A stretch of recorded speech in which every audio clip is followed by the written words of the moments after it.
Hi, Rigsters here, back again with why should one bother with French tanks.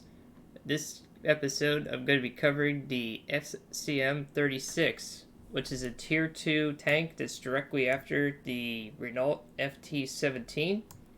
This tank, believe it or not, actually has a diesel engine, which it actually did serve in the Second World War as a infantry support tank. They were very slow and they only were really good against infantry. That's the long story short of it. It's just pretty much what's it meh design. It's really funky though. I really like the weird turret. So I'm gonna go over some modules real quick just to show you what this tank has in comparison to tier 1. When the previous episode covering FTs was pretty easy. It only had 2 guns. And it turned out I liked the 13.2. This is a little quick recap there. So in this time, when you reach to tier 2, you get a lot more choices. You get 2 guns, a 25mm as an upgrade choice, or the 37mm SA-38 as your gun choices. And then after that, you can research the AMX-38 if you go straight for the guns, or you can go for the Suma S-35 medium tank. These 2 tanks cover different branches, which I will show sometime in the future. The first upgrade you want to get on the FCM 36, of course, is the tracks, which I'll buy and purchase here. It increases it from 30 to 34 with 100% crew. This crew is at 50% of that value, so every bit helps. Tracks generally are important in this game in the fact that they allow you to mount the engines, which usually weigh heavier. Not always though, sometimes they don't. In this particular case, you go from 91 horsepower to a whopping 105, which helps with mobility and acceleration. And then I'll purchase and mount that too as well. I'll also be going over the 2 different gun options, and the starting gun is really lackluster. 29mm without gold pen. That's the value to the furthest to the left here. That says average penetration. You'll see a 29 and a 30. That is AP. The one in the middle is 46. That costs extra money, and it's not worth an investment to do. You don't want to fire gold rounds of any kind, especially below tier 5. Above tier 5 and above, it's situational dependent, but you're basically just throwing your money out the door. You'll never make a cent. It's just the way the game's designed. And the last value, which says 18, that's HE. I don't know why you would ever use HE in this tank for the starting gun. It might work in very limited cases, but I haven't really seen the point of that. So for the 25mm upgrade, this one is what I'm going to do my first match with. It has 46mm of pen, but it does less damage per hit. But the rate of fire goes up from max reticle from 23.1 to 26. That's 3 rounds a minute faster. It reloads. It has better dispersion at 0.43 dispersion circle and an aim time of 1.8 in comparison to 2 and 0.5 respectively. And the damage per minute goes up to 704 versus 692. Now you might be saying, well, why would you want that if there's a higher caliber option here? Well, the higher caliber option actually fires even slower at 21.4 rounds a minute. The penetration still improves to 34 versus 29. And you do more alpha punch, but despite the dispersion improving to 0.48, the 25mm has a lot better at-range accuracy. However, the 25mm is less flexibility because it only fires AP or APCR gold shells. However, you'll be penetrating the target way more frequently with the 25 in theory versus the 37, which if you hit and you pen, you do more damage. I usually prefer, for lower tier tanks at least, the tech guns that are like the 25. But I'm very curious to see, because I never played the 37 SA-38 on this tank when I was new to the game. When the French vehicle was released, years ago. They weren't in the game originally in 2012. They came around 2014, 2015-ish time period is when I played them first. The 25mm is what I primarily rolled with when I was starting the grind for the French tree. So I'm going to start off with the 25 here and buy and mount that. And put in the ammunition here. Now one thing you will notice too is we also have a consumable slot. You do not get this on tier 1. Back in the old days, you used to be able to have 3 consumable slots, but Wargaming decided to simplify the game below tier 5 to the point that tier 2 is when you can actually start mounting consumables. Which I just put in a small repair kit for that slot anyways. The small repair kit basically means if your tracks get blown off, your engine gets damaged, and you have to repair it immediately, you can just hit the 4 key and hit the corresponding keys to repair the affected module, and also get them back up and running to perfect health again. However, it's usually not worth it, but for demonstration purposes, I'm going to keep that here. I'll try not to use it, but if I have to use it, I have to use it. Now you may be wondering, well, why do you call it a diesel tortoise? It's because the front of the hull, which is the lower body of the tank, is 40mm, and the turret is 40mm all around. The sides are the weakest, of course, just like with any other tank at 20. This will bounce most autocannon rounds, so if I had a Renault FT come up to me and shoot with that 13mm gun, it'll struggle to penetrate, if at all, with AP rounds, at least head on. Because its penetration value is 23mm with standard shells and 36 with premium. So he has to pay, on average, probably like 500 credits a shot just to have a chance of penetrating this successor head on at least. It will never pen in the front here with gold shells at 36mm, and that's assuming he's like at point blank range, like 100 meters or less. So another thing, this tank is a little bit more mobile on paper, but the horsepower per ton is inferior, so it's not going to really reach that speed, but it has a higher theoretical speed. Forward and reverse at 24 kilometers forward and 12 back, which I think should make this more interesting at least. It does have a little bit better single view range even with a 50% crew. It's going to be quite a challenge to use this tank, so I'll go see you in a match. Had to switch to the South America region because apparently on the main hub US Central server, nobody does tier 2 anymore. Or if they do, the bracket's so low, there's nothing for the matchmaker to draw or pick. Which, I wonder why... Oh, there's bots. That's why. Okay. It's all bot bound because there's 2 dots there. They haven't implemented that system in the Central, apparently. So these are all robots. And as you can see, this tank, with all these upgrades, gets around a little bit quicker than the FT-17, which was I did in a previous episode. Still drone around with the 25mm. I don't know how well these bots are in comparison to actual players, but we'll find out. An R-35, it used to be the former French light tank you could research and mount.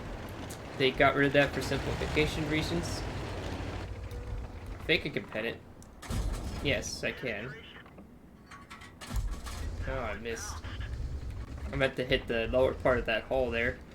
I'm also trying to engage a Mark A. What is a Mark A? Oh, well, he has definitely a better gun. And bots, of course, seem to apparently load gold just like real players do. Who would have thunk that Wargaming made bots that have APCR constantly loaded? Oh, wait. Oh. That's actually a player, so there is one player. Oh. He's just spamming gold. Yep. Oh, jeez. I missed. So this is a bot. Apparently they know how to angle too. I haven't encountered bots in War of Tanks. This is to counter the low population issues they have on South America. Apparently they still do that here. I've heard rumors of this, but now that I'm investigating it, it's quite interesting. And right now I'm pixel hunting. Oh jeez. Gotta be careful. Oh jeez.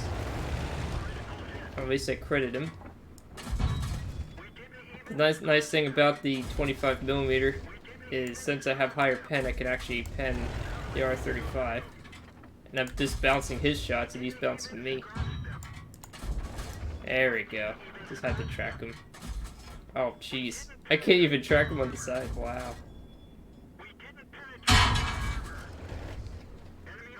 Oh jeez.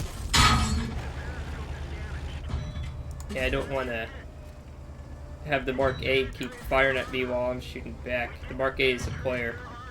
Notice that he doesn't have a dot there. He's just going to keep firing gold because that's all he can do.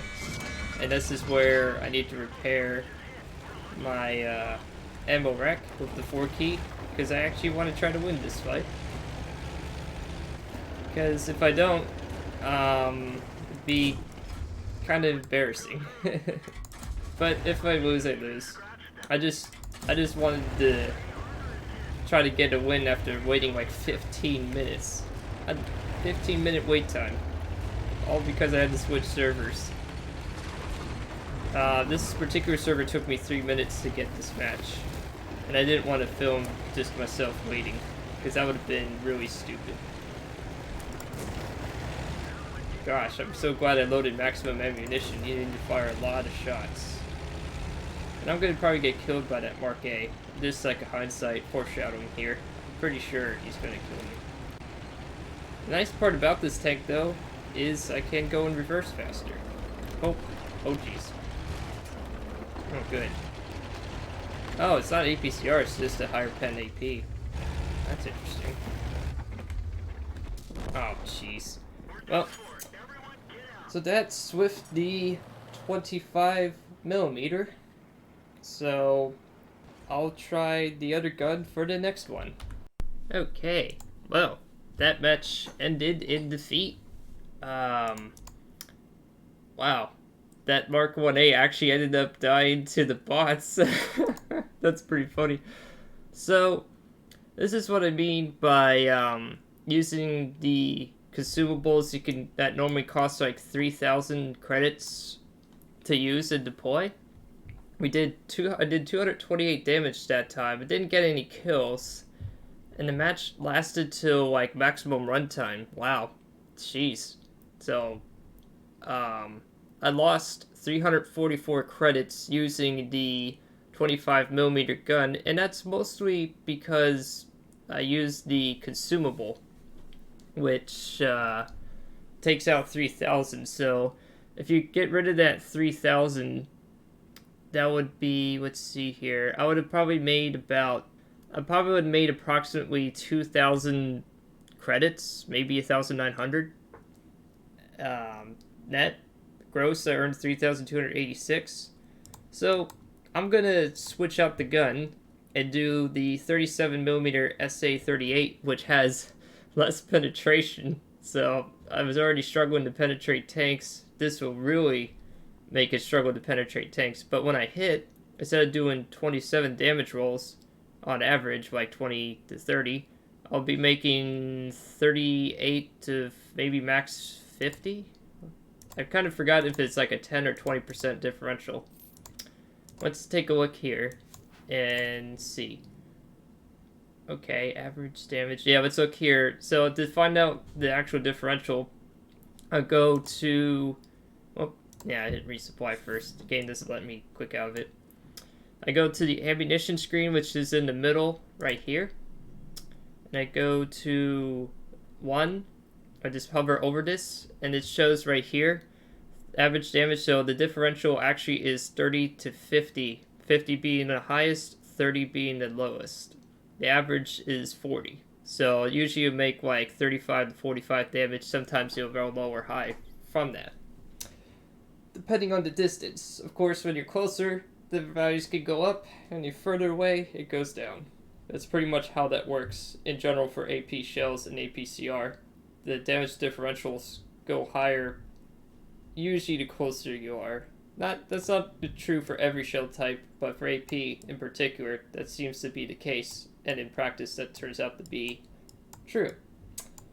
The crew has not leveled up because of that defeat, so I'm going to take this out with the 37mm. And for field recognition purposes, if you see the FCM with this looking gun, this is the 37. The 25, which I'll mount briefly, just to show. The 25 actually visually looks different.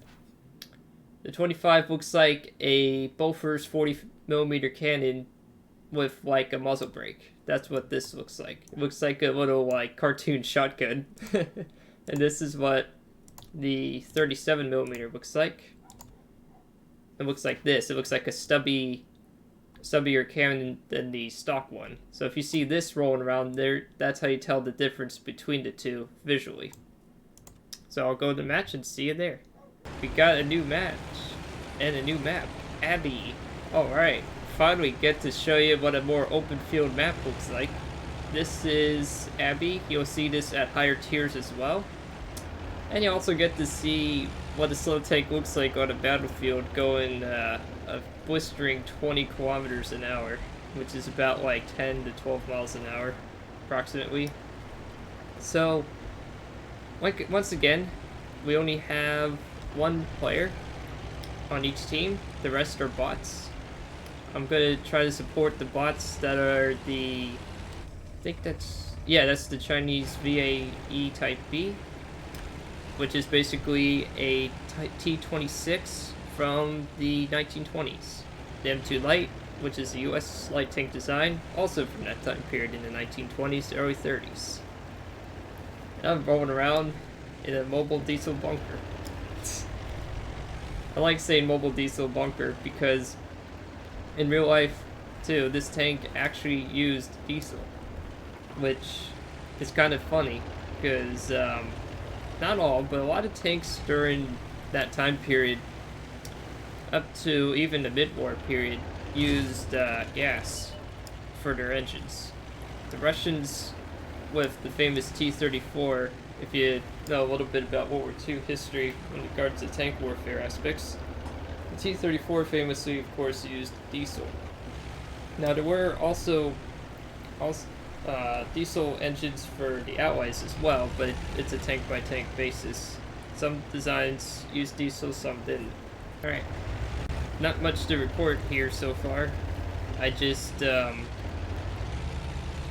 was driving around. Oh, there's an enemy tank, and it's a bot. Look at how much more damage it did, 40 that time around. This is a Panzer 35T, a well, it's not 1920s, this is more like a early 30s design. It was used during the Second World War as a scout vehicle. It's definitely doing more damage per hit, as you've noticed. Oh god, I'm not going to be able to pen him head one. I'm going to be bouncing him the whole time, and I don't have even HE to throw at him. Oh boy. This is going to be an interesting pickle because... Oh, that's the player. The FCM 36 is the player, which is craftier than a bot. The bot is supporting him. I'm just going to fall back and support the teams elsewhere. Because, if I move forward, the Panzer 35T, in theory, could do actually hefty damage. And so, I want to make sure my armor's facing forward, just like with any tank. You always want to face forward. You actually found a way of penetrating... Oh, it's because I didn't... Alright, I'm gonna have to go close quarters with this guy. Let's go. Alright, come on. There, I just gotta start pounding his side right here. Have the camera faced like this. Come on. Yeah, there we go. That's one way of defeating him. Track him and rack him. That's what I call it. Oh. I don't know why my tank stopped. need to keep moving forward. I don't want to be vulnerable there. But yeah, that awkward camera angle you saw there in third-person view is the best way of dealing with close-in situations. Using the left shift key to zoom in like this would have not been helpful, because I would have easily missed the shot. Oh gosh, and the enemy's captured the base and I can't get back. So this likely would be another lose, as I killed the Panzer 35T, which is a bot, of course. Bots are easy. I don't know what I'm gonna do. I mean, I can't really go anywhere fast. I'm gonna try to see if maybe I can race back to cap zone. Oh. Bots don't cap? That's interesting. It's kind of funny that the bots are not really smart in the perspective of capping. If the bot was smart, he would have stayed on the cap zone and just finished it out with a cap. That's probably why the last match I did the 25mm took so long for me to get the tank back, because they don't cap. They just drive around aimlessly. Jeez, it's almost like the player base. No, just kidding. I'm not by any chance like MOG Pro and stuff, although I did attempt that back in the day, but I almost made it actually at one point in my life, but the clan I was in didn't work out. They disbanded and I was devastated by that. Whew, man. Those were some days back in high school. So, what else do we got here? We got... Is that Whitman? Cladwell. Oh, they have player-like names. Yeah, they have like human names. That's kind of funny. They actually have like human names of some kind. That's kind of interesting. So we're gonna roll up on this Cruiser Mark II. Those can be deadly with the Bofors. That is a British design, also from the 20s to early 30s. Was another scout vehicle. They have really good guns, but very weak armor. They're also really fast. As you can see, his speed differential, he's already starting to move up. I'm trying to keep him at bay here. Oh, the R-35 on my team is shooting him, which is also a bot. So a bot is shooting a bot. Oh, I'm shooting a bot. Come on. 1 HP. 1 HP. Yep, I gotta love RNG rolls like that. Apparently, I rolled a low on the one salvo of series of shots, so I'm so used to saying salvos because I play World of Warships a lot lately as well. And let's see here, maybe I can actually mop up the bots here. Since they didn't cap, I can actually go to town here. And that's another target destroyed. Wow, man.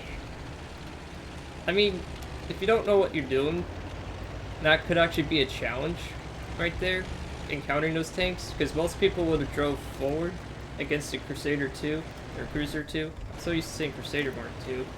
It's Cruiser Mark 2. And it would have gotten shredded, because even though it's a bot, that gun is deadlier than you think.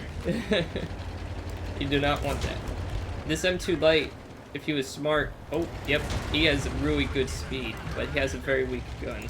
He would have gotten on my rear and just started flanking me. Oh, he's trying. Wait, did that bot down below is stuck? Yeah, he is.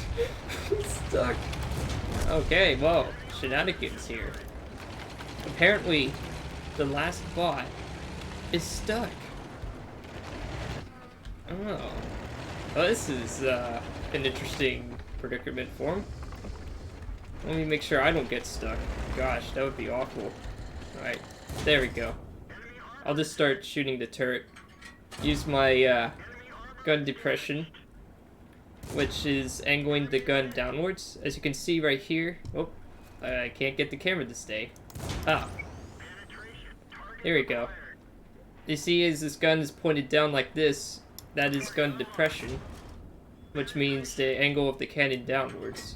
Gun elevation is the opposite. This tank with this particular gun allowed me to aim on that 35T. That would have been a disaster with the 25mm because I would have to almost go into the water to shoot at the same target. Well, jeez, all these decals. Gee, what? No, I don't want to put camo on. Jeez, it's just a tier 2. Calm down, Wargaming. Gosh. Wargaming loves. I mean, I don't mind custom 3D art and designs, but it's a tier 2 Wargaming. As much as I love this funky little vehicle, I'm not going to waste my money on putting that on the tank, because some of those presets actually cost gold, which is real life money, and I obviously don't have any of Goose Egg. So anyways, that was a victory. Now, I'm going to compare the two real quick, briefly here. Wait, how did I earn 75,000 credit? Oh, it's because I completed the mission. Alright. So, here's a comparison of a crappy match in the 25mm, the one on the left, and a really good match with the 37mm on the right. So let's go to the detailed reports here. I shown on the Renault FT video how I did this, so I won't be going over that again, but I will show how this worked out. So on the right, which is like a dream match, like max theoretical potential of this tank, with 6 kills and 1,208 damage, and really good accuracy, because it was very easy shots, I received almost the same amount of hits, 3 of them penned, 21 shots deflected, or I call it shots deflected, even though Wargaming calls it non-penetration. 618 armor points versus 125, which is damaged blocked by armor, which is right over here. That's what I'm reading right now. I'm just going from here down to here. Of course, this tells you damaged. Well, obviously that was a disaster. Didn't travel very far. This one I did. Distance traveled is more of like if you wanted to know how far you drove map-wise in kilometers, I guess. It's a useless stat, but it's also a funny stat. This matters here. Gross 13,109 max theoretical on standard. This is pretty much, I think, near the ceiling of what a tier 2 can earn. I think theoretically, net or gross wise, you're probably going to earn about 15,000 is on standard. Is probably the max ceiling from my experiences. I've noticed I haven't really seen it go much higher than that for a standard account, that is. Probably on premium, it's probably like in the low 20s. Repair cost is cheap, of course, because I didn't fully die. I did fire more shots, so that does add up over a little while. But 686 coins, credits. Blah, can't even say my terminology right. Credits. It's not too bad for the amount of shots I fired, which is 49 versus 31. 12,249 on standard, and premium would add 18,804. So that was a pretty good result for that battle. I think overall, you just have to play this tank like a mobile bunker when you do get a match. And granted, yes, I did have all the modules researched and unlocked, which is going to be the reoccurring theme. But probably if you're starting out gun-wise, if you don't know the weak spots like I do, or have a general knowledge of this game in that aspect yet, because first 3 tiers you're really still learning the game, you can make the SA-38 work if you know the weak spots, which is usually sides and rear, and you know not to shoot at angled targets like the other guy was doing earlier. You could make out better with the 25mm, I think, only from the perspective that it has more consistent pen. You just have to fire and shoot much more frequently to get the same results. So probably for a new player, the 25mm is probably the better choice, because you also can reload faster and you have a higher chance of penetrating targets. For more experienced players, the 37mm can work, and it can destroy targets faster, provided you know where to hit. It's the higher damage choice gun, and that's the gun I'm gonna roll with if I ever play this tank again. I usually play tier 3 and up on average because of queue times. That's the other thing these days. If you want to play tier 1 and 2 solo at least, you gotta go to the South America server as of 9 a.m. in the Eastern time zone. Because otherwise, you're just going to sit there and wait like 15 minutes plus to get a match. Because there's no bots on the Central server. South America there is. Central, I think they still don't. So, I would say still give this tank a try. I mean, it's funky and unique looking, and it certainly can still block damage. You just have to be aware of that Mark A tank in particular. He can just shred your armor no matter how much angling you do, which means wiggling your hull around. Hope you enjoyed this video. This is Rigsters Journey, signing off.